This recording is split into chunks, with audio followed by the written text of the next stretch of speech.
Wow. Hey, much love and respect. Pura vida, mi gente. Thanks for tuning in. Appreciate you guys making the time to do that. We're going to continue and finish up a book we've been reading.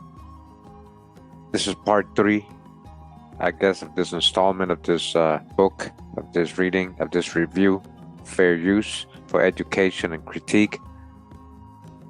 We're going to just go ahead and continue where we left off in this book. And this book again is Vestiges of the Mayas, or facts tending to prove that communications and intimate relations must have existed in very remote times between the inhabitants of Mayab and those of Asia and Africa, by Augustus Leplojon, M.D. He's a member of the American Antiquarian Society of Western Mass, of the California Academy of Sciences, and several other scientific societies, author of various essays and scientific works. And when they're talking about Africa here, they're literally talking about Egypt, right? But they're really talking about ancient Egypt, so they're just talking about its relationship to the old world, of course, and that's here in the Americas, and that's why there is a relationship or vestiges of the Mayas with the old world nations. All right, we're gonna go ahead again, continue where we left off. Let's go to that page. So picking up here on page 62 towards the middle, it says here the Egyptians made use of a septenary system in the arrangement of the Grand Gallery in the center of the Great Pyramid. Each side of the wall is made of 7 courses of finely polished stones, the one above overlapping that below, thus forming the triangular ceiling common to all the edifices in Yucatan.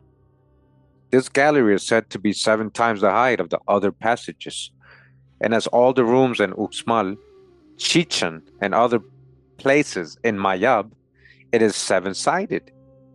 Some authors pretend to assume that this well-marked septenary system has reference to the Pleiades or 7 stars.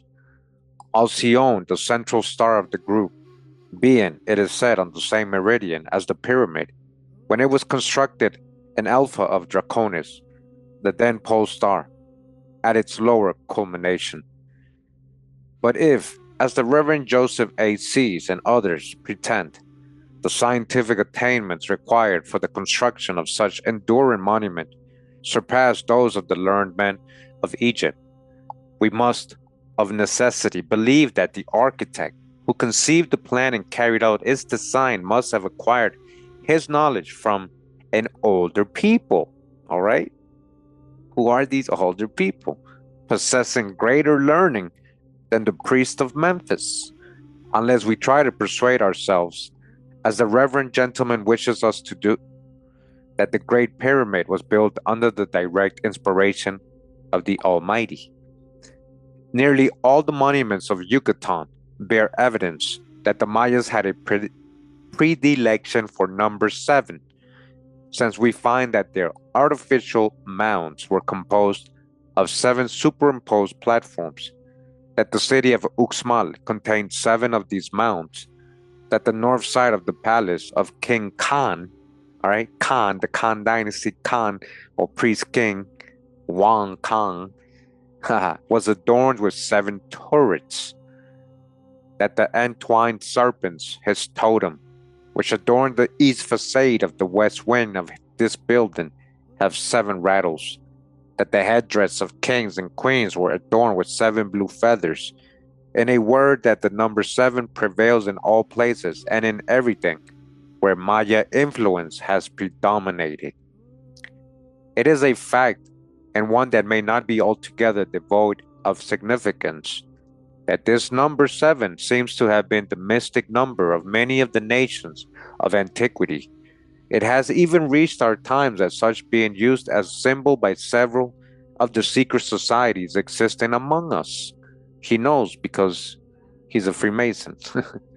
If we look back through the vista of ages to the dawn of civilized life in the countries known as the Old World, we find this number 7 among the Asiatic nations, as well as in Egypt and Mayab. All right, this is the Old World. That's why Effectively, in Babylon, the celebrated Temple of the Seven Lights was made of 7 stages or platforms.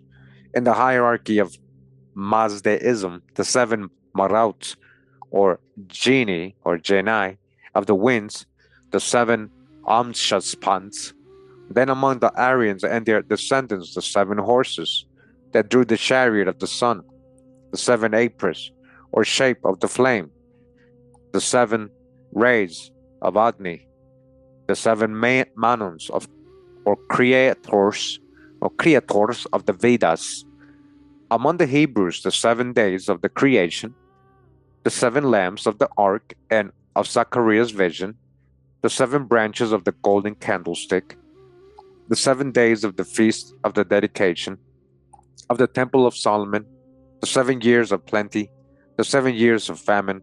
In the Christian dispensation, the 7 churches with the 7 angels at their head, the 7 golden candlesticks, the 7 seals of the book, the 7 trumpets of the angels, the 7 heads of the beast that rose from the sea, the 7 vials full of the wrath of God, the 7 last plagues of the apocalypse.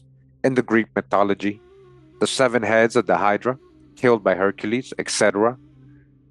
The origin of the prevalence of that number 7 amongst all the nations of earth, even the most remote from each other, has never been satisfactorily explained, each separate people giving it a different interpretation, according to their belief and to the tenets of their religious creeds. As far as the Mayas are concerned, I think to have found that it originated with the 7 members of Khan's family. You see how there is an origin to the 7 here? When it comes to ancient America and the Mayas, they have an origin to everything, not mythology. So again, listen to what he's saying. As far as for the Mayas are concerned, I think to have found that it originated with the 7 members of Khan's family, people, 7 people, who's the titans, who's these deities, the 7, who were the founders of the principal cities of Mayab, and to each of whom was dedicated a mount in Uxmal and a turret in their palace. Their names, according to the inscriptions carved on the monuments raised by them at Uxmal and Chichen, were Khan, serpent, and Uz, bat, his wife, from whom were born K, fish, the pontiff, Ak, turtle, who became the governor of Uxmal, Chaacmol, leopard or jaguar. Chaacmol is jaguar, the warrior, who became the husband of his sister Mu, Queen Mu, Maka, the Maka, or the bird they see for a deity in Egypt. We've shown which one it is. The queen of Chichen, Queen Mu, worshipped after her death at Isamal, and Nicte, flower, the priestess who, under the name of Suhui Kuk, became the goddess of the maidens. The Egyptians, in expressing their ideas in writing, used 3 different kinds of characters: phonetic, ideographic, and symbolic, placed either in vertical columns or in horizontal lines, to be read from right to left, from left to right, as indicated by the position of the figures of men or animals. So also the Mayas, in their writing, employed phonetic, symbolic, and ideographic signs, combining these, often forming monograms as we do today, placing them in such a manner as best suited the arrangement of the ornamentation of the facade of the edifices. At present, we can only speak with certainty of the monumental inscriptions, the books that fell in the hands of the ecclesiastics at the time of the conquest having been destroyed. No truly genuine written monuments of the Mayas are known to exist, except those enclosed within the sealed apartments, where the priests and learned men of Mayab hid them from the Nahuatl or Toltec invaders. As the Egyptians, they wrote in vertical columns and horizontal lines to be read generally from right to left. The space of this small essay does not allow me to enter in more details. They belong naturally to a work of different nature. Let it therefore suffice for the present purpose to state that the comparative study of the language of the Mayas led us to suspect that, as it contains words belonging to nearly all the known languages of antiquities, okay, you guys hear that? The Maya language has what? has words. They contain words belonging to nearly all the known languages of antiquity. So what does that tell you? That that's a more of a mother tongue, closer to a mother tongue. And from there, it branched out into different parts or dialects, right? Different so-called known languages. But little of everything exists in the Maya language, and with exactly the same meaning. In their mode of writing might be found letters or characters or signs used in those tongues. Studying with attention the photographs made by us of the inscriptions of Uxmal and Chichen, we were not long in discovering that our surmises were indeed correct. The inscriptions written in squares or parallelograms that might well have served as models for the ancient hieratic Chaldeans.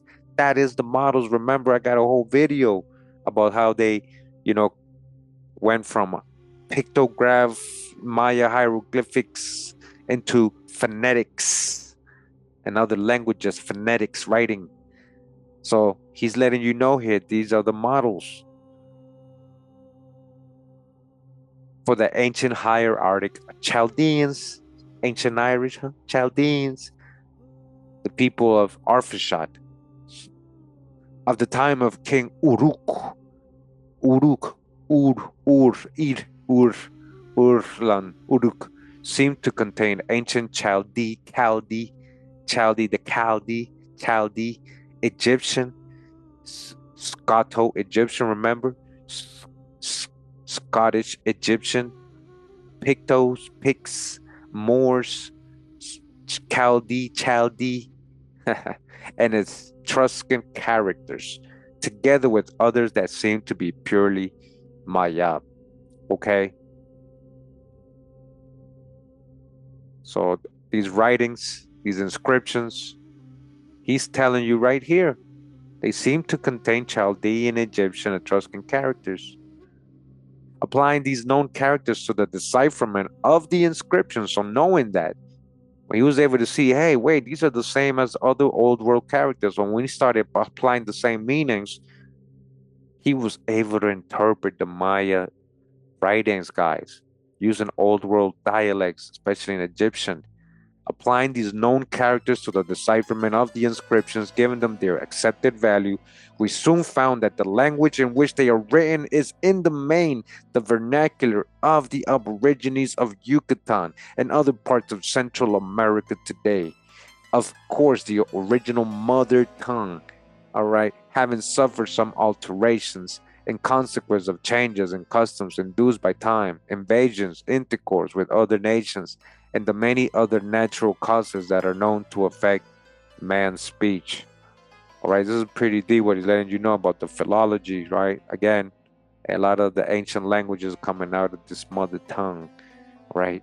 The Mayas and the Egyptians had many signs and characters identical.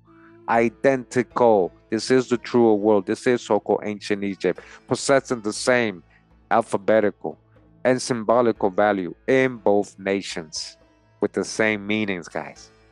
Among the symbolical, I may cite a few: water, country or region, king, lord, offering, splendor, the various emblems of the sun, and many others. All right, we've shown a lot of these in other videos, guys, in the past. The resemblances of the hieroglyphics of the Maya and the Egyptian and how they mean the same thing. I've shown this. Among the alphabetical, a very large number of the so-called demotic by Egyptologists are found even in the inscription of the Akkaboid. All right, by Egyptologists are telling you they found demotic, all right, of the so-called demotic Egyptian in the Akkaboid at Chichen, all right, a Maya archaeological site. That's where they found that. And not a few of the most ancient Egyptian hieroglyphics in the mural inscription at Uxmal, okay? So-called Egyptian hieroglyphics, but they're not Egyptian. That's just from here. You know, we see it as so-called Egyptian because that's what we are introduced in our schools as, but these symbols were already here. So-called, right? They find it where? In the mural inscription at Uxmal. In these, I have been able to discover the Egyptian characters corresponding to our own, okay? And so he goes A, and small a, B, C, ch, or K, D, T, I, L, M, N, H, P, T, Z, P, P, U, double O, or O, O, X, having the same sound and value as in the Spanish language, with the exception of the K, TZ, or Tz, PP, and X, which are pronounced in a way peculiar to the Mayas. The inscription also contains these letters A, I, X, and PP, identical to the corresponding in the Etruscan alphabet. The finding of the value of these characters has enabled me to decipher, among other things, the names of the founders of the city of Uxmal, as that of the city itself. This is written apparently in two different ways, whilst in fact the sculptors have simply made use of two homophone signs, notwithstanding the similar of the letter M. As to the name of the founders, not only are they written in alphabetical characters, but also in ideographic, since they are accompanied in many instances by the totems of the personages. For example, for Ak, which means turtle, is the image of a turtle. For K, fish, the image of a fish. For Chaacmol, a jaguar, the image, of a jaguar, and so on, precluding the possibility of misinterpretation. Having found that the language of the inscriptions was Maya, of course I had no difficulty in giving to each letter its proper phonetic value, since I have already said Maya is still the vernacular of the people.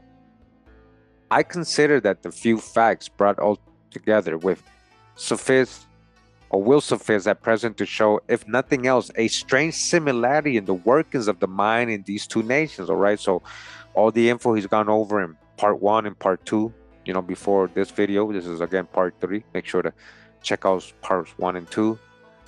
It's very recent, in the last 2 weeks. He said, well, all the thing I've shown you,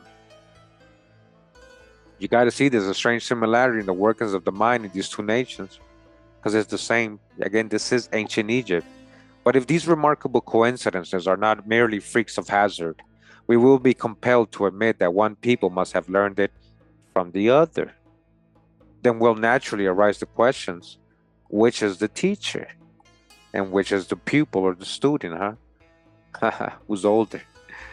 The answer will not only solve an ethnological problem, but decide the question of priority.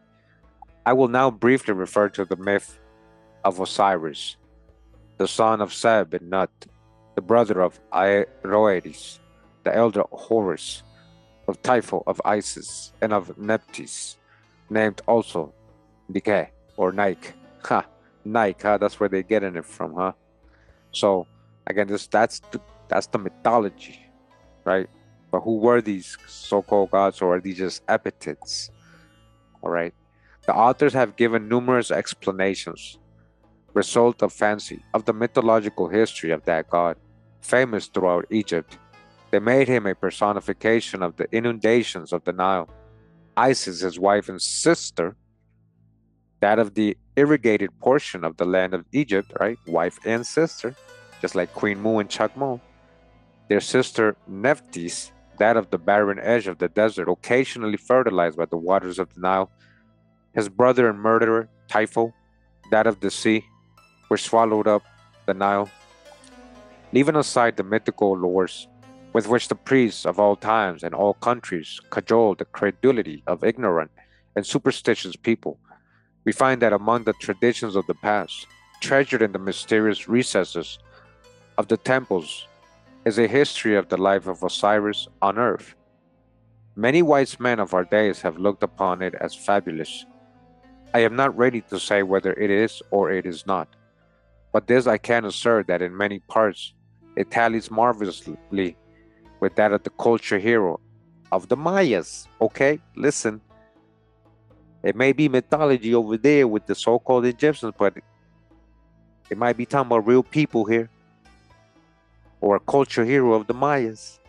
It will be said, no doubt, that this remarkable similarity is a mere coincidence. But how are we to dispose of so many coincidences? What conclusion, if any, are we to draw from this concourse of so many strange similes? In this case, I cannot do better to quote verbatim from Sir Gardner Wilkinson's work, all right? Chapter 13. This is what he said, right? Osiris, having become king of Egypt, applied himself towards civilizing his countrymen by turning them from their former barbarous course of life, teaching them, moreover, to cultivate and improve the fruits of the earth. With the same good disposition, he afterwards traveled over the rest of the world, inducing the people everywhere to submit to his discipline by the mildest persuasion. So that's what he said according to Sir Gardner Wilkinson, right? The rest of the story relates to the manner of his killing by his brother Typhon, the disposal of his remains, the search instituted by his wife to recover the body, how it was stolen again from her by Typhon, who cut him to pieces, scattering them over the earth, of the final defeat of Typhon by Osiris' son Horus.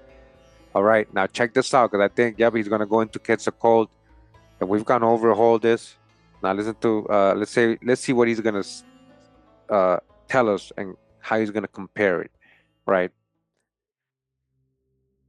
Reading the description above quoted of the endeavors of Osiris to civilize the world, who would not imagine to be perusing the traditions of the deeds of the culture heroes Kukulkan and Quetzalcoatl, of the Mayas, and of the Aztecs?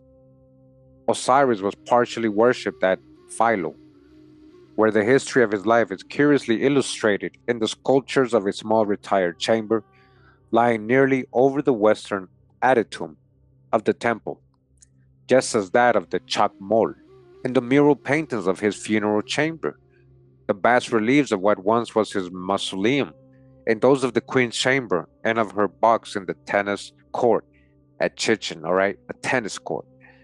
It says here, the mysteries of Osiris were divided into the greater and less mysteries. Before admission into the former, it was necessary that the initiated should have passed through all the gradations of the latter, but to merit this great honor, much was expected of the candidate, and many even of the priesthood were unable to obtain it. Besides the proofs of a virtuous life, other recommendations were required, and to be admitted to all the grades of the higher mysteries was the greatest honor to which any one could aspire. It was from these that the mysteries of Eleusis were borrowed. Wilkinson, chapter 13. In Mayab, there also existed mysteries, as proved by symbols discovered in the month of June, last by myself, in the monument generally called the Dwarf's House at Uxmal. Remember, Lepel John was out there doing the archaeological work himself. He was actually a pioneer in this area, one of the first to go through these Maya cities while they were still under in dense jungle and ruins and everything, right? It seemed that the initiated had to pass through different gradations to reach the highest or third, if we are to judge by the number of rooms dedicated to their performance and the disposition of said rooms. The strangest part, perhaps, of this discovery is the information it gives us that certain signs and symbols were used by the affiliated that are perfectly identical to those used among the Masons in their symbolical lodges, okay? So where are they getting all their symbols from? I already told you, the true old world. I have lately published in Harper's Weekly a full description of the building, with plans of the same and drawings of the signs and symbols existing in it. These secret societies exist still among the Suñis, all right, listen, and other Pueblo Indians of New Mexico, all right? They still carry the tradition, according to the relations of Mr. Frank H. Cushion, a gentleman sent by the Smithsonian Institution to investigate their customs and history. In order to comply with the mission entrusted to him, Mr. Cushion has caused his adoption in the tribe of the Sunnis, whose language he has learned, whose habits he has adopted. Among the other remarkable things he has discovered is the existence of 12 sacred orders, with their priests and their secret rites as carefully guarded as the secrets of Freemasonry, an institution to which these orders have A strange resemblance, all right, from the New York Times. Oh man, you see where they got their so-called Freemasonry symbols and the whole background, what its meanings, these sacred orders. If from Egypt we pass to Nubia, we find that the peculiar battle axe of the Mayas was also used by the warriors of that country. Whilst many of the customs of the inhabitants of the equatorial Africa, as described by Mr. Du Chaillu in the relation of his voyages to the land of Achango, so closely resemble those of the aborigines of Yucatan, all right, as to suggest that intimate relations must have existed in very remote ages. We went from here to there, right, between their ancestors. If the admixture of African blood clearly discernible still among the natives of certain districts of the peninsula did not place the fact without the peradventure of a doubt. So he's saying, because he's finding what appears to be African blood or so-called black or Negro people still living in Yucatan, he's saying in this peninsula, he's saying that might be a fact, but he might be seeing it in reverse. All right.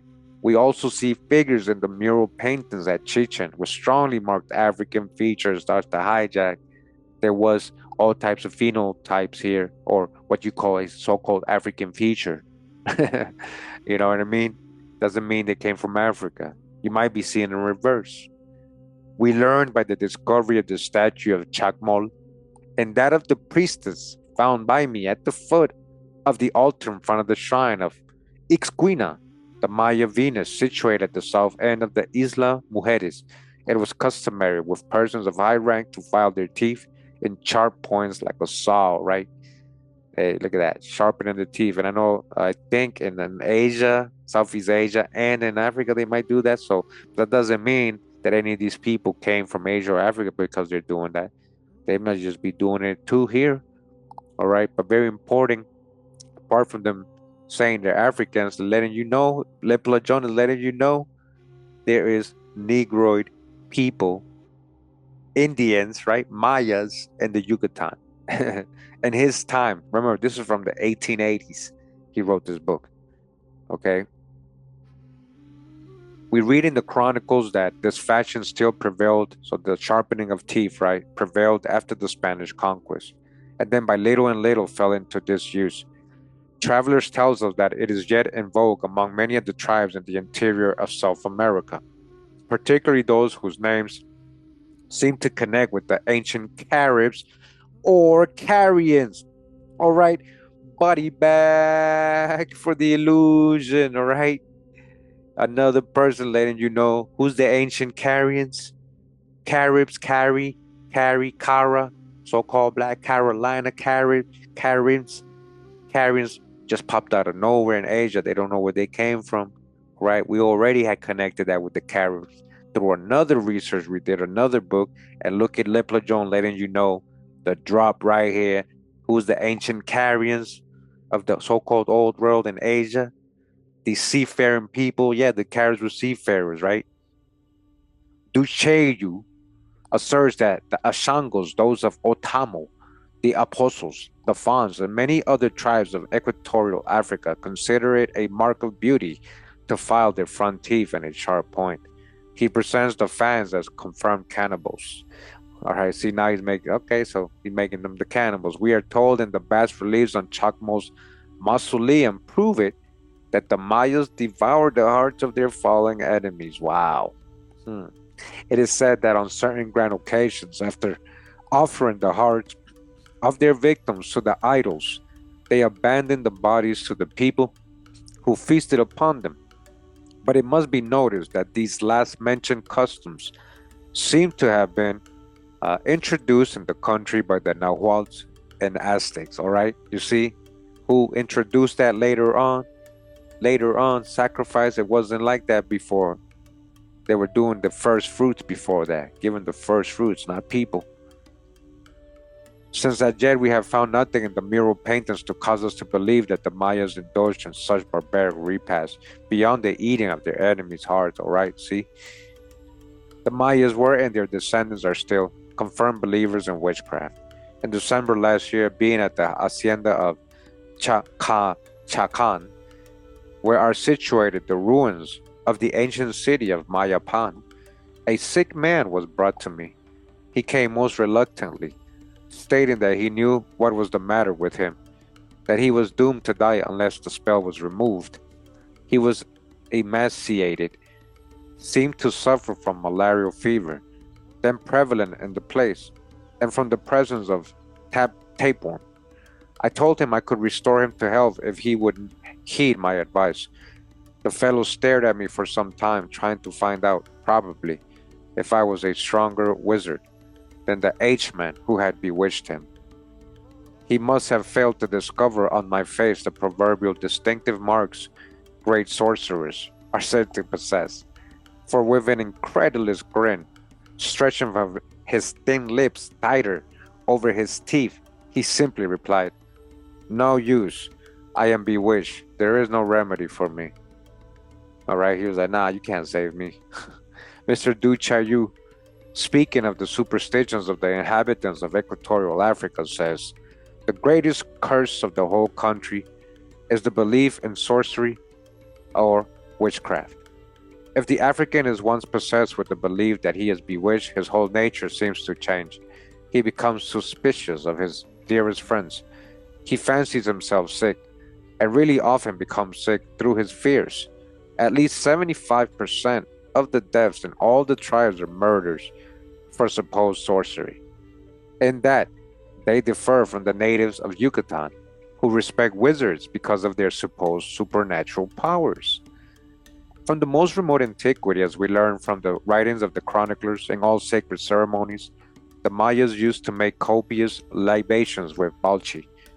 Today, the Aborigines still use it in the celebrations of their ancient rites. Balchi is a liquor made from the bark of a tree called balche, soaked in water, mixed with honey, and left to ferment. It is their beverage par excellence. The nectar drank by the god of Greek mythology. Oh, that's what they were drinking, huh? What the Mayas were making. That's what it was? Okay. The elixir, huh? Duchayu, speaking of the recovery to health of the king of Mayolo, a city in which he resided for some time, says, next day he was so much elated with the improvement in his health that he got tipsy on a fermented beverage which he had prepared 2 days before he had fallen ill, and which he made by mixing honey and water and adding to it pieces of bark of a certain tree. Journey to Achangoland, page 183. I will remark here that by a strange coincidence, we not only find that the inhabitants of equatorial Africa have customs identical with the Mayas, but that the name of one of their cities, Mayolo, seems to be a corruption of Mayab, all right? So Maya, ancient Maya, I'm talking about ancient times prior, who ended up over there. If that's what he's saying, right? Because, he's trying to say Africans came here. Of course, this guy is saying that Egyptians came here and Phoenicians came here and everybody came here, but nobody was from here, right? But he did say that this is, the oldest land, and that the Mayas were going and civilizing from here, right, out to the rest of the world. And his previous book and the previous readings of this chapter of this book, right? But he's saying, look hey, maybe there's a relationship here with these equatorial African peoples and the Maya. The Africans make offerings upon the graves of their departed friends, where they deposit furniture, dress, and food, and sometimes slay slaves, men and women, over the graves of kings and chieftains, with the belief that their spirits join that of him in whose honor they have been sacrificed. I have already said that it was customary with the Mayas to place the tombs part of the riches of the deceased and the implements of his trade or profession, and that the great quantity of blood found scattered round the slab on which the statue of Chaacmol is reclining would tend to suggest that slaves were sacrificed at his funeral. The Mayas of old were wont to abandon the house where a person had died. Many still observe the same custom when they can afford to do so, for they believe that the spirit of the departed hovers round it. The Africans also abandon their houses, remove even the site of their villages when death frequently occur, for say they the place is no longer good, and they fear the spirits of those recently deceased. Now, what he's comparing here, you can probably find people all over the world, indigenous people, Aborigine people like Southeast Asia, Australia, Aborigines that still do this, do the same, or even other tribes or nations in America that do the same thing. Okay. Among the musical instruments used by the Mayas, there were two kinds of drums, the tuncul and the sacatang. They are still used by the Aborigines in their religious festivals and dances.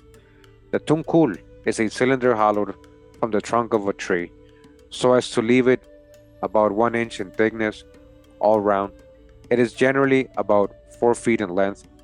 On one side, two slits are cut so as to leave between them a strip of about 4 inches in width to within 6 inches from the ends. This strip is divided in the middle across so as to form, as it were, tongues. It is by striking on those tongues with two balls of India rubber attached to the end of sticks that the instrument is played. The volume of sound produced is so great that it can be heard, it is said, at a distance of 6 miles in calm weather. Wow. The sacatang is another sort of drum, also hollowed from the trunk of a tree. All right. So again, remember, talking about here in ancient America, yeah, we had drums. People try to say drums originated in Africa. He's probably going to try to say that right here. That's why he's doing this whole comparison with Africa. But we had drums here, guys. Come on. Why not? Why wouldn't be able to make drums here? People can get creative like that anywhere in the world to be able to come up with the idea to create drum sound just from tapping stuff. Growing up, tapping on things, you start experimenting, and you figure out, oh yeah, this sounds nice, and you create drums, right? So the sakatan, it says, it's created from the trunk of a tree. This is open at both ends. On one end, a piece of skin is tightly stretched. It is by beating on the skin with the hand, the instrument being supported between the legs of the drummer in a slanting position, that it is played. Duchayu, Stanley, and other travelers in Africa tell us that in case of danger and to call the clans together, the big war drum is beaten and is heard many miles around. Duchayu asserts having seen one of these Nogoma formed of a hollow log 9 feet long at Apono, and describes a fan drum which corresponds to the sakatang of the Mayas as follows. The cylinder was about 4 feet long and 10 inches in diameter at one end, but only 7 at the other. The wood was hollowed out quite thin and skin stretched over tightly. To beat it, the drummer held it slantingly between his legs, and with two sticks beat furiously upon the upper, which was the larger end of the cylinder. Yep, just almost like the Maya drum, the Zacatán, right? So, yeah, we brought that culture over there, if anything, right? This is a true old world. We ain't, we already know that. We ain't going backwards, right? We have the counterpart of the fetish houses containing skulls of the ancestors and some idol or other seen by Duchayu in African towns, and the small huts constructed at the entrance of all the villages in Yucatan. These huts or shrines contain invariably a crucifix, at times the image of some saint, often a skull, the last probably to cause the wayfarer to remember he has to die, and that as he cannot carry with him his worldly treasures on the other side of the grave, he had better deposit some in the alms box firmly fastened at the foot of the cross. Kogojudo informs us these little shrines were anciently dedicated to the god of lovers, of his histrions, of dancers, and of infinity of small idols that were placed at the entrance of the villages, roads, and staircases of the temples and other parts.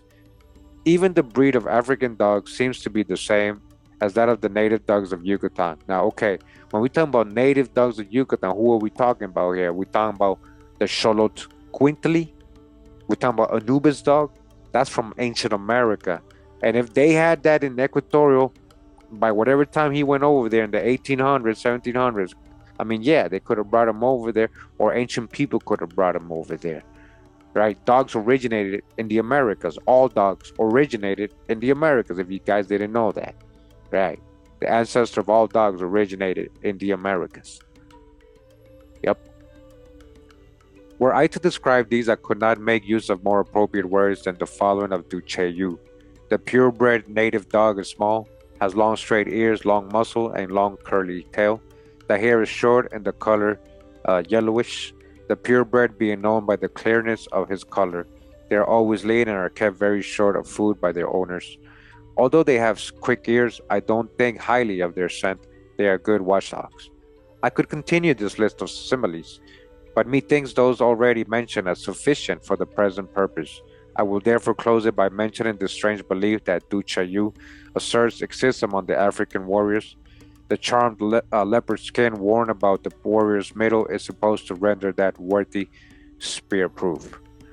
All right, where they getting the idea to dress with jaguars or animal skins that look like jaguars? Like, because they got the leopard, we got our jaguars in America, and we did that here. It says, let us now take a brief retrospective glance at the facts mentioned in the foregoing pages. They seem to teach us that in ages so remote as to the well-nigh lost in the abyss of the past, the Mayas, all right, listen, the Mayas were a great and powerful nation whose people had reached a high degree of civilization, that it is impossible for us to form a correct idea of their attainments, since only the most enduring monuments built by them have reached us, resisting the disintegrating action of time and atmosphere. That, as the English of today, they had colonies all over the earth, okay? Who? The Mayas had what? Colonies all over the earth, the Mayas. You've been seeing it in reverse. This is a true old world. We went from here out, civilized the world. For we find their name, their traditions, their customs, and their language scattered in many distant countries, among whose inhabitants they apparently exercise considerable civilizing influence, all right? See, it's not me. There's a lot of people been telling you, we civilized the world, we brought corn, we fed the world. Corn allowed you to settle down and create civilizations, agriculture. All right, we brought science, culture, architecture, the science of architecture, all that.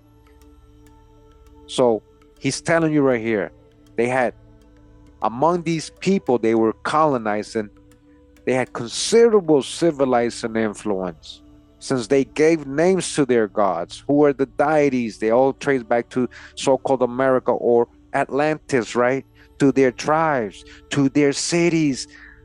They gave names to their gods, again, to their tribes, to their cities. The Mayas, or ancient Americans. We cannot doubt that the colonists carried with them the old traditions of the mother country, America, and that the history of the founders of their nationality, since we find them in the countries where they seem to have established large settlements soon after leaving the land of their birth. In course of time, these traditions have become disfigured, wrapped, as it were, in myths, creations of fanciful and untutored or tutored imaginations, as in Hindustan, just like the ancient Hindus, or devices of crafty priests, striving to hide the truth from the ignorant mass of the people, fostering their superstitions in order to preserve unbounded and undisputed sway over them, as in Egypt. In Hindustan, right? I remember in his time when he wrote his book in the 1800s, the country that we know today as India was not named yet India. It was called Hindustan. It didn't get named India until 1947, I believe, or in the 1940s, right? So when Columbus says I was in India, he wasn't talking about Hindustan because it wasn't even called India, all right? Here is a clear example. They're telling you in Hindustan, for example, we find that the Maya custom of carrying the children astride on the hips of the nurses, that of recording the vow of the devotees, or of imploring the blessings of deity by the imprint of the hand, dipped in red liquid. The red hand, huh? Sarah, stamped on the walls of the shrines and palaces. The worship of the mastodon, still extant in India, Siam, Burma, as in the worship of Ganesha, the god of knowledge, with an elephant head degenerated in that of the elephant itself. Still extant we find likewise the innate propensity of the Mayas to exclude all foreigners from their country. even to put to death those who enter their territories, as do even today those of Santa Cruz and the inhabitants of the Tierra de Guerra, all right, that land where you can't go in. Some of the ancient remnants of the Maya were still living there in the 1800s. As the emissaries of Rama, all right, as the what? The emissaries of Rama were informed by the friends of the old owner of the country, the widow of the great architect, Maya, whose name, Hema, means in the Maya language, she who places ropes across the roads to impede the passage. Even the history of the death of her husband, Maya, killed with a thunderbolt by the god Purandara, right? The time of the Ramaya tale, right? Whose jealousy was aroused by his love for her, and their marriage recalls that of Chaacmol, just like Chaacmol, the husband of Mu, Queen Mu, killed by their brother Ak, by being stabbed by him. Brother in Hebrew means Ak. Ak is his brother. You see the correlation with the Hebrew? By being stabbed by him 3 times in the back with a spear. Through jealousy, for he also loved Mu. Just like in the story of Ramaya and the Prince Maya. We've gone over that. Some Maya tribes after a time probably left their home at the south of Hindustan and emigrated to Afghanistan, all right? So they went from, they were the Nagas, right, that arrived in Hindustan. And from there, they kept going. They eventually ended up emigrating to Afghanistan. We go with the Afghan drop, who's the son of Jeremiah. His name was Afghan. The son of Jeremiah. Shout out to Drop. All right, shout out to Drop for the drop. Drop Nation, you already know. Says, so they went to Afghanistan, the Mayas, where their descendants still live and have villages on the north banks of the river Kabul. They left behind old traditions that they may have considered as mere fantasies of their poets and other customs of their forefathers. Yet we know so little about the ancient Afghans or the Maya tribes living among them that it is impossible at present to say how much, if any, they have preserved of the traditions of their race. All we know for a certainty is that many of the names of their villages and tribes are pure American Maya words. You hear that? People in Afghanistan speaking pure American Maya words. That their types are very similar to the features of the bearded men carved on the pillars of the castle. Just like they got beards and they look a little swarthier, they have different phenotypes, looking like a lot of the people in Afghanistan, huh? And on the walls of other edifices of Chichen Itza. Remember, he's talking about Afghanistan 1800s. When we look at these old black and white videos of these places, you already know it's a swarthier crowd. While their warlike habits recall those of the Mayas, who fought so bravely and tenaciously the Spanish invaders. Some of the Maya tribes traveling towards the west and northwest reached probably the shores of Ethiopia, while others entering the Persian Gulf landed near the embouchure of the Euphrates and founded their primitive capital at a short distance from it. They called it Hula, city of guests just arrived. And according to Berosus, gave themselves the name of Chaldee or Chaldee. Look, the Chaldee, Caledonia. You guys see? Come on now. We can't make this up. The Chaldee, huh? Probably because they entrenched their city, California, meaning entrenchment in the American Maya language. We have seen that the names of all the principal deities of the primitive Chaldeans, the Chaldee, right? The pigs are the Chaldee. So we see that the principal deities of the primitive Chaldeans had a natural etymology in that tongue. What? In the American Maya language. Okay? Such strange coincidence cannot be said to be altogether accidental. Come on, guys, are you listening? Particularly when we consider that their learned men were designated as Magi, right? Magi, Maja, Magi, Magi, Maja, Magi, Maja, Magi. Come on, Majas, Magi's. Come on now, that's where they're getting it from, man. Body bag with the illusion. Yeah, shout out to Drop, yo. And their chief Rab Maj, or the Rab Maja, meaning in Maya, the old man. The rabbi, huh? Rabbi, the old, the elder, the magi, the old man, the wise one, and were great architects. They were what? The architects. Toltec, they were the architects, the mathematicians, and astronomers. Come on now. As again, we know of them, but imperfectly we cannot tell what traditions they had preserved of the birthplace of their forefathers.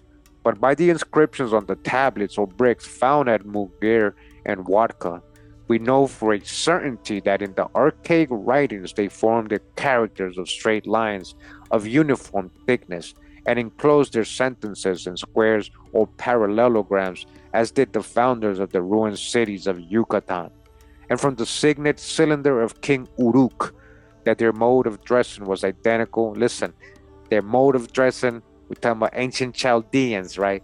That their mode of dressing was identical with that of many personages represented in the mural paintings at Chichen Itza, just like the ancient Maya, the ancient Chaldeans dressed the exact same.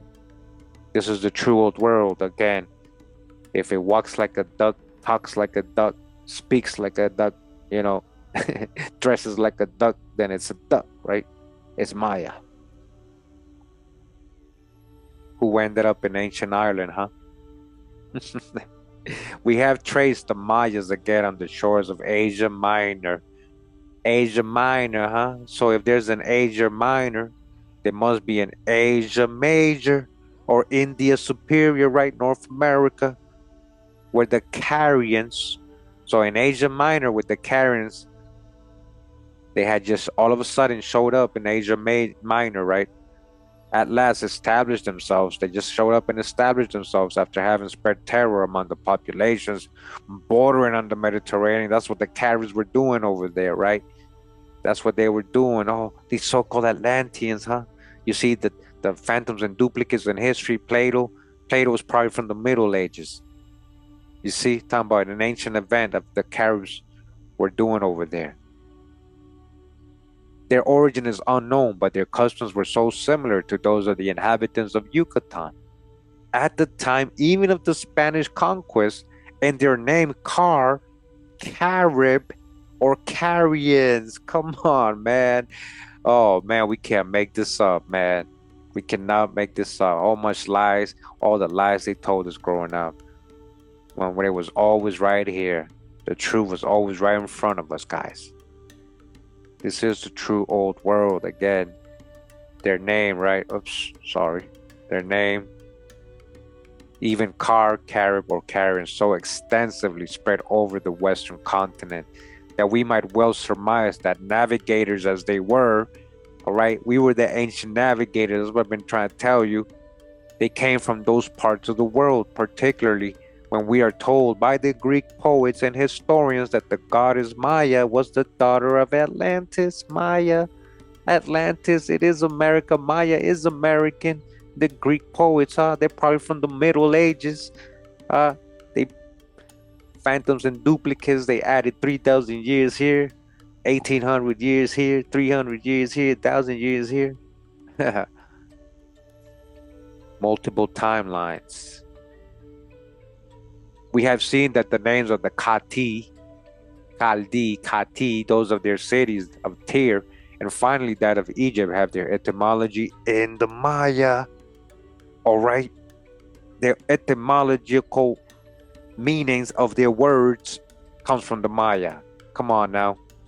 Considering the numerous coincidences already pointed out, and many more I could bring forth, between the attainments and customs of the Mayas and the Egyptians, in view also of the fact that the priests and learned men of Egypt constantly pointed toward the West as the birthplace of their ancestors. All right, they said it. They wrote this. All their diaries of Westerners, guys, wake up. This is the true old world. We civilized that so-called old world over there on the other side. Considering that even their priests and learned men of Egypt constantly pointed toward the West as the birthplace of their ancestors, just like Herodotus said that the ancestors of the Egyptians are in the West, a distant far land in the West. So that is where their birthplace of their ancestors, right? It would seem as if A colony starting from Mayab, starting from America, had emigrated eastward and settled on the banks of the Nile, okay? Just as the Chinese today, quitting their native land and traveling toward the rising sun, established themselves in America, okay? Same thing like modern people migrating to another. We went over there in reverse first, all right? In Egypt, again, as in Hindustan, we find the history of the children of Khan, the serpent people, preserved among the secret traditions treasured up by the priests in the dark recesses of their temples. The same story, even with all its details. It is Typhon who kills his brother Osiris. It's the same story, the husband of their sister Isis. The same story as Chaacmol and Mu, right? Some of the names only have changed. That's all. The names just changed. When the members of the royal family of Khan, the founder of the cities of Mayab, reaching apotheosis, were presented to the people as gods to be worshipped. People became deities, then it became mythology. Then it's not history anymore, right? It's just mythology. And then you've forgotten about where it was this mythology really when it comes to historical facts, America.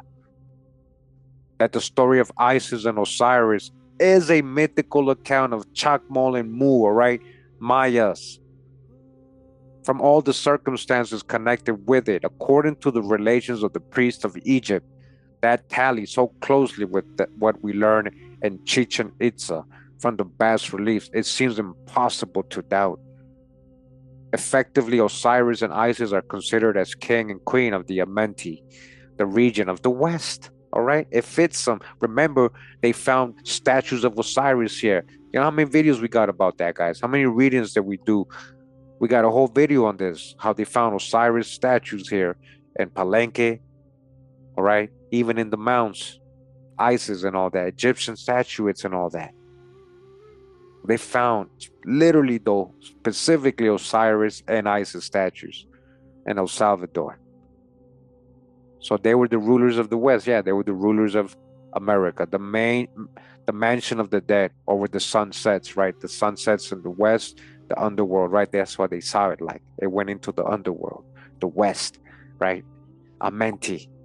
Whatever may be the etymology of the name of Osiris, it is a fact that in the sculptures he is often represented with a spotted skin. It is a fact that Osiris is a jaguar warrior, guys.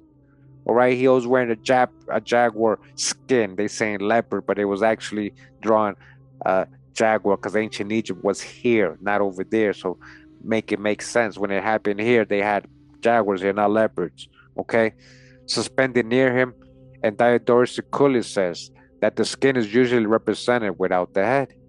But some instances where this is introduced show it to be the leopards or panthers. It's a jaguar. Again, the name of Osiris as king of the west of Amenti is always written in hieroglyphic characters, representing a crouching leopard, all right, a jaguar with an eye above it. It is also well known that the priests of Osiris wore a jaguar skin as their ceremonial dress. Now, Chaacmol reigned with his sister Mu at Chichen Itza, all right? He reigned in real people, not mythology, in Mayab, in the land of the west for Egypt. All right, this is the land of the West, Mayab, America. He's telling you right now, this is that West for Egypt. In the land of the West for Egypt, where? Mayab, America, and Chichen Itza, huh? The name Chaacmol means in Maya a spotted jaguar, right? They don't have no tigers here. In the Maya, right? Spotted jaguar, just like Osiris, wearing, right, a jaguar skin. And he is represented as such in all his totems. And he's even wearing it. Chaacmol's even wearing it, just like Osiris. In the sculptures on the monuments, his shield being made of the skin of a jaguar, as seen in the mural paintings. So back then, you know, Leprechaun didn't have a sense of the word jaguar, right? He called either tigers or leopards when we didn't have those here. As seen in the murals, right, though? That's how he was painted. Osiris in Egypt is a myth, all right? This is what I was just saying, though. They got mythology, and all these old world, it's always mythology, nothing real, nothing original. It's just mythology. It's just a legacy. They can't tell you how it originated. So Osiris in Egypt is a myth. Chaacmol in Mayab, a reality. All right? We talking about real history, real people, not myths. Wow. He said what I just said. He took the words right out of my mouth, right? Osiris in Egypt is a myth, but Chaacmol and Mayab is a reality, right? Where's the real one? Which one's the duplicate, the copy? A warrior whose mausoleum I have opened, all right, he actually went into his ruins, his kingdom where he's buried and everything. He found Chaacmol's place, whose weapons and ornaments of jade are in Mrs. Leplejohn's possession, whose heart I have found even has his organs. Listen, and sent a piece of it to be analyzed by Professor Thompson of Worcester, Mass., whose effigy with his name inscribed on the tablets occupying the place of the ears forms now one of the most precious relics in the National Museum of Mexico. Isis was the wife and sister of Osiris. As to the etymology of her name, the Maya affords it in Ising. Listen, pay attention to what Isis means, guys. We've gone over this before. He's about to go over it again. So in the Maya language, her name affords it in Ising, I-C-I-N, Ising, the younger sister or little sister. Isis literally means little sister. Ising, Isis, Isings, Isings, the younger sister. As queen of the Amenti of the West, she also is represented in hieroglyphs by the same characters as her husband, a jaguar with an eye above, and the sign of the feminine gender, an oval or egg. But as goddess, she is always portrayed with wings. Listen, with wings, the vulture being dedicated to her, and as it were, her totem. Mu, the wife and sister of Chaacmol, listen, we're talking about Isis, right? He was just describing how Isis is represented, right? And Mu, the wife and sister of Chaacmol, was the queen of Chichen. She is represented on the mausoleum of Chaacmol as a macaw, a bird as well, just like Isis, a raven, right? Mu in the Maya language, also on the monuments at Uxmal, and the chroniclers tell us that she was worshipped in Izamal under the name of Kinich Kakmo, reading from right to left, the fiery macaw with eyes like the sun. Huh. Their protecting spirit is a serpent, the totem of their father Khan. Wow. Another Egyptian divinity, Apap or Apop, is represented under the form of a gigantic serpent covered with wounds. Plutarch in his treatise, De Isid et Osirid, tells us that he was enemy to the sun. Typhon was the brother of Osiris and Isis. For jealousy and to usurp the throne, he formed a conspiration and killed his brother. He is said to represent in the Egyptian mythology the sea, by some, by the others, the sun. Ak, turtle, was also the brother of Chaacmol, and Mu, for jealousy and to usurp the throne, he killed his brother at treason with 3 thrusts of his spear in the back. Around the belt of his statue at Uxmal used to be seen changing the heads of his brothers K and Chaacmol together with that of Mu, while his feet rested on their flawed bodies. In the sculpture, he is pictured surrounded by the sun as his protecting spirit. The Ichkuchion of Uxmal shows that he called the place, he governed the land of the sun. In the bas relief of the queen's chamber at Chichen, his followers are seen to render homage to the sun, others, the friends of Mu, to the serpent. So in Maya, just like in Egypt, right? So in Maya, in ancient Yucatan, as in Egypt, the sun and serpent were inimical. In Egypt, again, this enmity was a myth. Again, but when it comes to so-called Egypt, it's just a myth. But when it comes to the Maya, it's a reality. All right? It's a reality. Remember that. All they got is myths and legacies. We got the origins. We got real people, real temples, real places. Aro-Eris was the brother of Osiris, Isis, and Typhon. His business seems to have been that of a peacemaker. K was also the brother of Chaacmol, Mu, and Ak. He was the high pontiff and sided with Chaacmol and Mu in their troubles, as we learn from the mural paintings from his head and flayed bodies serving as trophy to Ak as I have just said, all right? It's the exact same story, guys. They literally copied it. They literally copied it, changed some names, and made it and called it so-called Egyptian mythology. It's the same exact story, is what I'm trying to tell you, is what he's showing you. All right? One's a original, one's a duplicate and a copy. One's myth, one's reality. And the one in America is the reality and the original. In June last month, among the ruins of Uxmal, I discovered a magnificent bust of this personage, and I believe I know the place where his remains are concealed. Nephthys was the sister of Isis, Osiris, and Typhon, and Aroeris, and the wife of Typhon. But being in love with Osiris, she managed to be taken to his embraces, and she became pregnant. That intrigue having been discovered by Isis, she adopted the child that Nephthys, fearing the anger of her husband had hidden, brought him up as her own under the name of Anubis. Nephthys was also called Nike by some. Nike. Nick, or Nikte, was the sister of Chaacmol, Mu, Ak, and K, with whose name I find always her name as associated in the sculptures on the monuments.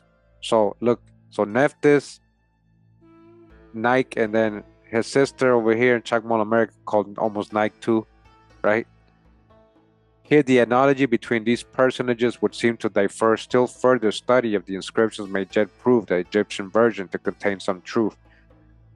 Nik, or Nikte, means flower. A cast of her face with a flower sculptured on one cheek exists among my collections. We are told that 3 children were born to Isis and Osiris: Horus, Macedo, and Harpocrates.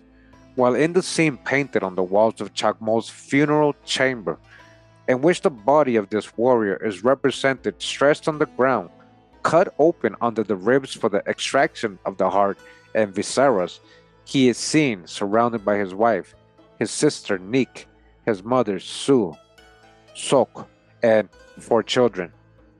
I will close these similes by mentioning that Thoth was reputed the preceptor of Isis, all right, you see, and said to be the inventor of letters, of the art of reckoning, geometry, astronomy, and is represented in the hieroglyphs under the form of a baboon, Cynocephalus.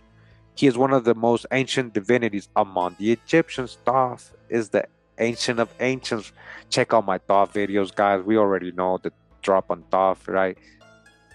Thoth, huh? Hermes, Mercury, possibly Enoch. He had also the office of scribe in the lower regions, where he was engaged in noting down the actions of the dead and presenting or reading them to Osiris.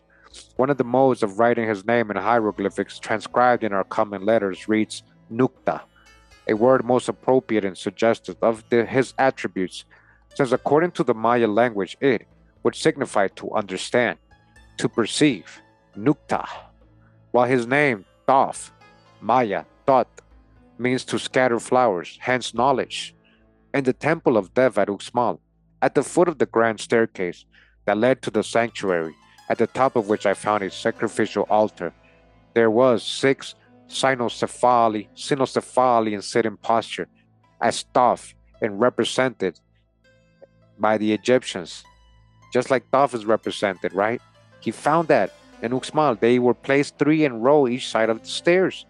Between them was a platform where a skeleton and a kneeling posture used to be today. The cynocephaly have been removed. They are in one of the yard of the principal house of the hacienda of Uxmal. The statue representing the kneeling skeleton lays much defaced, where it stood when that ancient city was in its glory. Why did they hide the cynocephaly ones, huh? In the mural paintings at Chichen Itza, we again find the baboon, or Cynocephalus, warning Mu of impending danger. She is pictured in her home, which is situated in the midst of a garden, and over which is seen the royal insignia.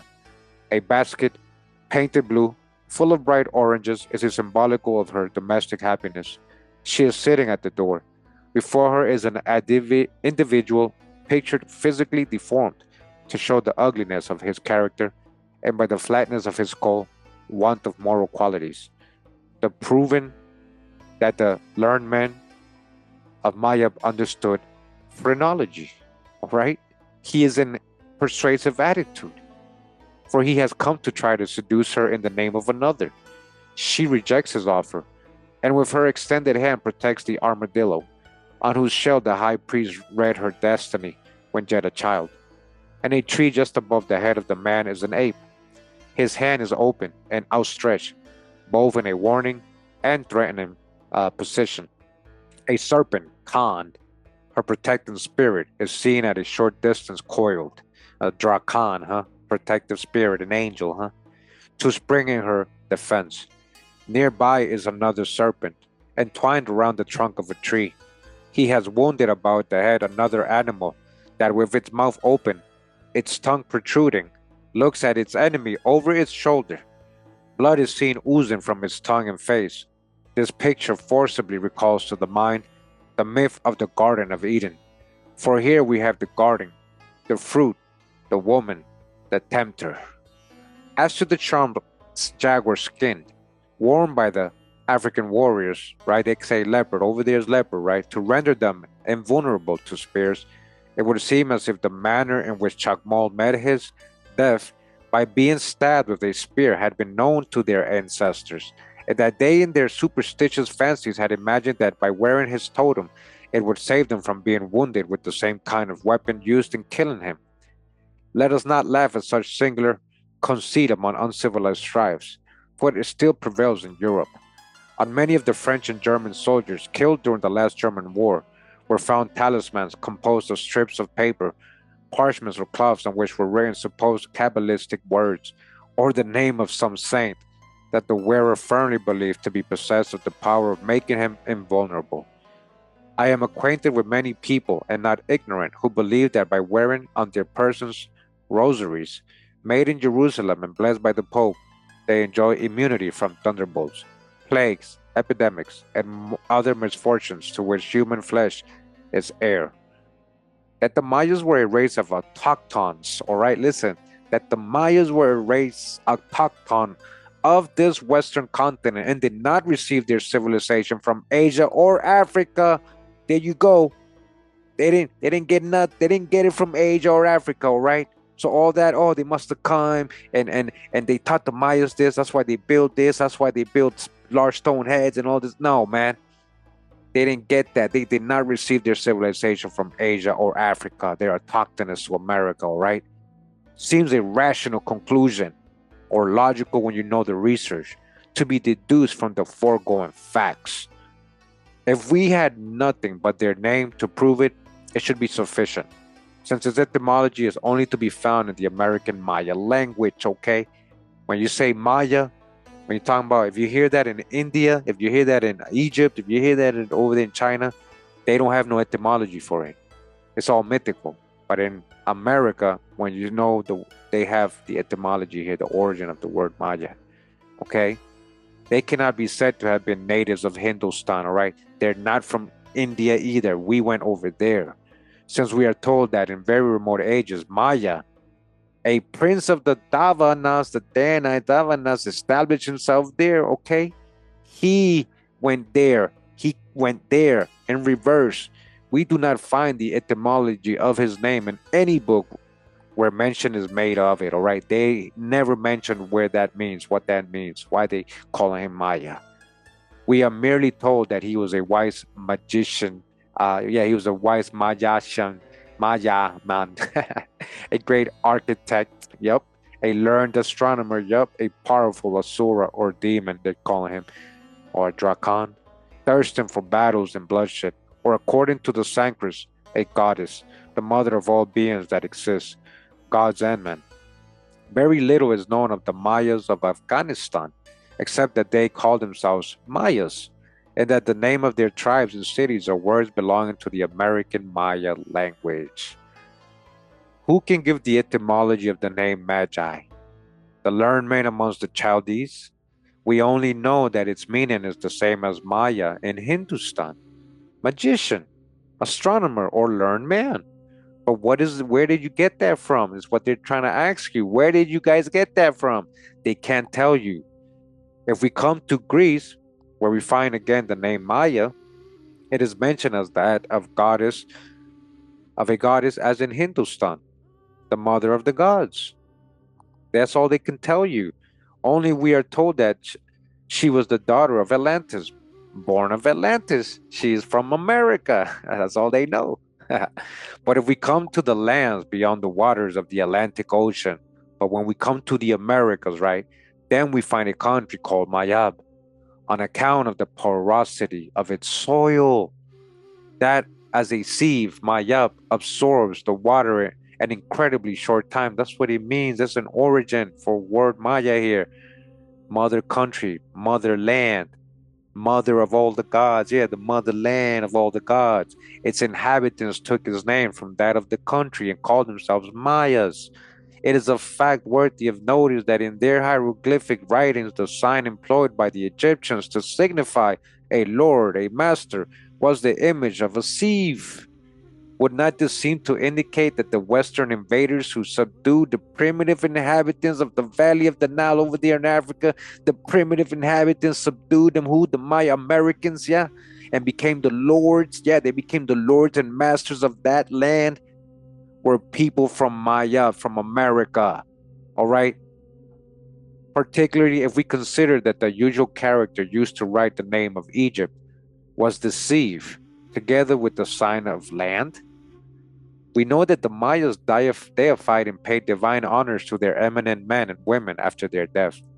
This worship of their heroes they undoubtedly carried with other customs to the countries where they emigrated, and in due course of time established it among their inhabitants, who came to forget that Mayab was a locality, converted it into a personality, listen, a personality, and as some of their gods came from it, Maya was considered as the mother of the gods, and we see in Hindustan and Greece, like I just said earlier, I was right, guys.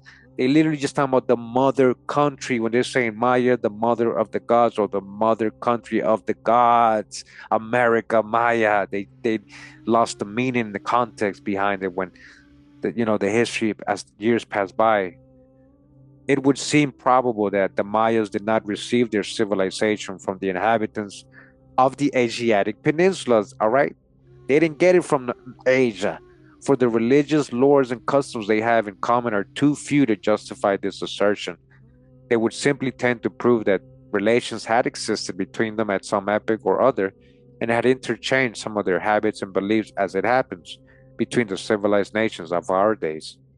This appears to be true side of the question, for in the figures sculptured on the obelisks of Copan, the Asiatic type is plainly discernible. All right, again, we had all those features. This is the true old world. Whilst the features of the statues that adorn the celebrated temples of Hindustan are beyond all doubts American. Even now, the ones that over there in the temples in India, they look like Americans, right? And they're actually holding what? Corn, right? They're holding corn. The facts gathered from the monuments do not sustain the theory advanced by many that the inhabitants of tropical America received their civilization from Egypt and Asia Minor, right? Do not sustain the theory, okay? We didn't get it from that world. Ancient Egyptians didn't come here, or people from ancient Minor or Babylon, whatever, Sumerian didn't. No, because that was all over here, all that anyways. But he's telling you, they didn't get it from none of those people. On the contrary, it is true that I have shown that many of the customs and attainments of the Egyptians were identical to those of the Mayas, but these had many religious rites and habits unknown to the Egyptians, who, as we know, always pointed towards the West as the birthplaces of their ancestors. Okay, they knew the America was the old world, and worshipped as gods and goddesses personages who had lived and whose remains are still in Maya. All right, all these Egyptian deities. Listen, he's telling you the drop, just like in the other book we read, Researches into the Lost History of America. When I'm talking about the Greek mythology, is all going back to real people in the Americas or real geographical places in the Americas. He just told you the same thing right here when it comes to the Egyptian goddesses, right? When it comes to theirs, they told us that their birthplaces of their gods and ancestors and worshipped as gods and goddesses personages who had lived, their deities of Egypt, ancient Egypt. Listen up, pay attention, all Pan-Africans, man. Man, this is so much drop here. Nobody really pays attention to this. Nobody really watches these videos, guys. All the information, like to prove all this, right? All those gods and goddesses were actually real people who had lived and whose remains are still in America and Mayab and the Yucatan. These people are still there, buried. Who's these mound builders? Who's these large skeletons they unearthed, huh? Besides, the monuments themselves prove the respective antiquity of the two nations. According to the best authorities, the most ancient monuments raised by the Egyptians do not date further back than about 2,500 years BC, while in Ak, a city about 25 miles from Merida, there exists still a monument sustaining 36 columns of cartoons. Each of these columns indicate a lapse of 160 years in the life of the nation. They then would show that 5,760 years has intervened between the time when the first stone was placed on the east corner of the uppermost of the three immense superimposed platforms that compose the structure and the placing of the last caping stone on the top of the 36th column. How long did that event occur before the Spanish conquest? It is impossible to surmise. Supposing, however, it did take place at that time, this would give us a lapse of at least 6,100 years since among the rejoicing of the people, this sacred monument being finished, the first stone that was to serve as record of the age of the nation was laid by the high priest where we see it today. I will remark that the name Aki or Aki or Ak is one of the Egyptians' divinities, the third person of the triad of Esne, always represented as a child holding his finger to his mouth. Aki also means reed. Today, the meaning of the word is lost in Yucatan. Pogoyudo, in his History of Yucatan, speaking of the manner in which they computed time, says, they counted their ages and eras, which they inscribed in their books every 20 years, in lustrums of 4 years. When 5 of these lustrums were completed, they called the lapse of 20 years katun, which means to place a stone down upon another. In certain sacred buildings, and in the houses of the priests, every 20 years they place a hewn stone upon those already there. When 7 of these stones have thus been piled one over the other, began the Ahau Katun. Then after the first lustrum of 4 years, they placed a small stone on the top of the big one, commencing at the east corner. Then after 4 years more, they placed another small stone on the west corner. Then the next at the north, and the fourth at the south. At the end of the 20 years, they put a big stone at the top of the small ones, and the column, thus finished, indicated a lapse of 160 years. There are other methods for determining the approximate age of monuments of Mayab. First, by means of their actual orientation, starting from the fact that their builders always placed either the faces or angles of the edifices fronting the cardinal points. 2. By determining the epoch when the mastodon became extinct. Listen, because there were still elephants around. They had elephants in their temples, in their stone. For since Khan or his ancestors adopted the head of that animal as symbol of deity, it is evident they must have known it. Hence must have been contemporary with it, all right? But didn't we just do a lot of videos again and talk about all these ancient sites in America containing evidence of humans living with mastodons or elephants? Okay. 3. By determining when, through some great cataclysm, the lands became separated, and all communications between the inhabitants of Mayab and their colonies were consequently interrupted. That's what happened. They lost possessions of their colonies around the world because of the flood, cataclysms, or the times of Peleg when the lands were divided. If we are to credit what Xenophis and Sonchis, priests of Heliopolis and Sais, said to Solon, that 9,000 years before the visit to them of the Athenian legislator, in consequence of great earthquakes and inundations, the lands of the West disappeared in one day and a fatal night, then we may able to form an idea of the antiquity of the ruined cities of America and their builders. And wasn't Sonchis And Heliopolis talking about Atlantis. So Atlantis is America. See, reader, I have brought before you. All right, guys, listen, guys. I have brought before you me and Le Plongeon. Shout out to Le Plongeon for writing this, right? In his time. Talking about 1880s, right?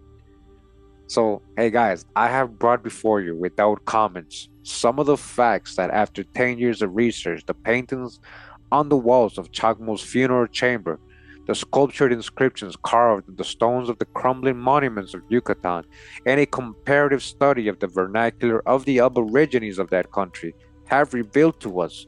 I have no theory to offer. All right, we ain't talking about theories here. Many years of further patient investigations, the full interpretation of the monumental inscriptions, and above all, the possession of the libraries of the learned men of Mayab are the sine qua non to form an uncontrovertible one, free from the speculations which invalidate all books published on the subject heretofore.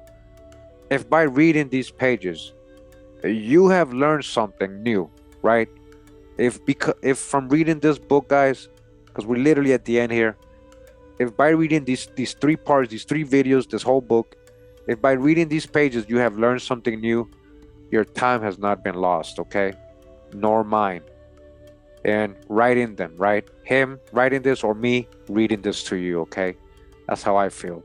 As long as you learn something new, then it was all worth it, me reading this and three different videos, all right? Taking the time to go ahead and finish this great research right here. All right, that's the end of this book, guys. So again, pat yourself on the back. I mean, you just be going through books like nothing nowadays, right? We be going through books like nothing. How many books have we read all these years? Like thoroughly, we've read like full books, right? Again, this was Vestiges of the Mayas, or facts tending to prove that communications and intimate relations must have existed in very remote times between the inhabitants of Mayab, that's America, right, and those of Asia and Africa, by Augustus Le Plongeon. And this was from 1881, almost 1870s, right? 1881. Wow, another book, another one bites the dust. Yeah, yo, hey, congratulations for reading another book with me. Thank you, thank you, thank you for that. Appreciate you guys making the time to do that. I hope you enjoyed this reading. I thought it was great. I thought this was a pretty good book. Of course, I got this in my Patreon already for my patrons. All right, let me know if you can't find it. I'll repost it, but it's already there. Got a lot of these great books there just for saying thank you for being a supporter, you know. Make it easier for you to access right there. This was a lot of a good drop, a lot of correlation, prove America's a true old world. You know, again, when we're saying we came out of here and civilized the rest of the world, we're not just being biased. That's just history. That's just reality. We're not talking about myths again. When it comes to all these old world people, they always talk about myths, but when it comes to over here, we're talking about reality. We're talking about origins. We're talking about we have etymologies and origins of everything. We can explain things. It's not just mythical. It's not just a legacy. Again, do you guys see how big this is? If people only knew this history will be rewritten. This breaks all of history, all the lies. All right. What a time to be alive. The time is here, man. We're waking up. The truth is coming out. America's a true old world. Another great reading, another book. We're going to continue the research. It doesn't stop. I hope you guys enjoyed this reading by this author right here. And this archaeologist, he was there. It's not just writing about what he heard or saw somebody do or dig. He was the one doing all the digging and doing all the mathematical interpretation, scientific research, and philological comparison with ancient Egyptian and other world languages with the Maya hieroglyphics and being able to decipher it, man. He did a lot of good work. Augustus Le Plongeon. All right, shout out to him. Appreciate you guys again taking the time to stick around all the way to the end today. Hear me read. Man, I just can't thank you guys enough for all the support all these years and just to keep motivating me to continue. I really like that you guys enjoy learning about history, the true history, just like me. So The more of us out there, maybe we can make a difference. Maybe eventually we can get out of this false reality that we live in, this false history, right? Which controls what we think of reality, right? Not knowing ourselves is why we are in this mess, right? Captivity. Much love and respect. Pura vida, mi gente. Hawa.